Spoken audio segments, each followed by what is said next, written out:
before the General Assembly. Joining us now is Congressman Randy Forbes of Virginia, member of the Armed Services Committee, member of the House Judiciary Committee. Good to have you with us, Congressman. Always good to be with you, Lou. Your reaction to the President's speech at the United Nations? Lou, you're kind of shocked when the President said we're in a season of progress. When you're talking about an ambassador's life being taken, brutally taken, our embassies under siege, our flags being burned, and I don't know what touchstone the President's using to measure that with, but when he continues to think that the sole cause of this is a single film that the United States didn't have anything to do with, I think he's missing the real issue here, which is terrorism, and he won't even talk about that word. It is astonishing that there was no discussion of radical Islamist terrorism specifically. It is also, to me at least, peculiar that he talked about with modern technology there's no way to constrain communication, as he, if you will, preached to the gathered assembly there. But its language, while he seems very free in offering it to the Muslim world, he's not one that's, to my knowledge, advanced toward China, which has constraining technology and communication, and certainly not in the name of freedom. Well, that's true. And Lou, the other thing, though, the biggest constraint is when people across the world realize that America has some strength and we're going to be there to protect our diplomats and protect our embassies.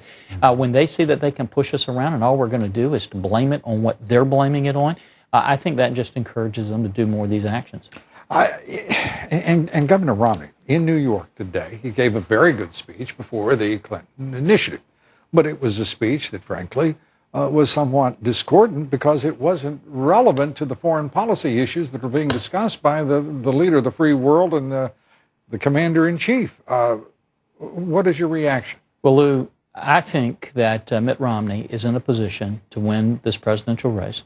I think, though, it's very important that he stop acting like a candidate and he start acting like the President of the United States.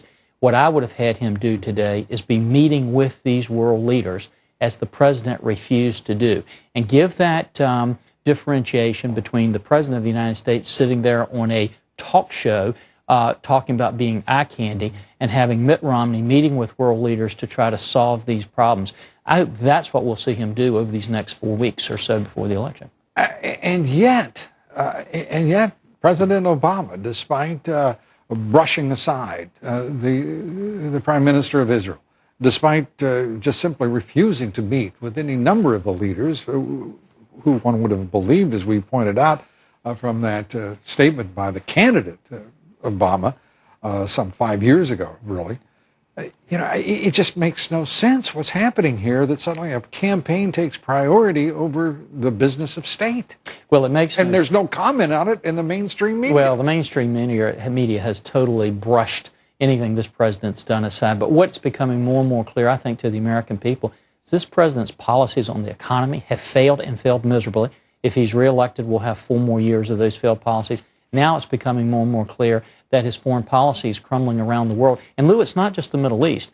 He pulled our missile defense systems out of Europe to appease the Russians. What did they do? They just spent $700 billion more on defense. He has tried to appease the Chinese, and what are they doing? They're expanding their sovereignty claims around the world right now. And then the Middle East policy is crumbling around him.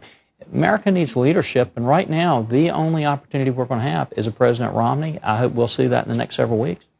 Congressman Randy Forbes, thanks for being here. Thank you, Lou. It's great to be with you. We'll have much more on the President's speech today.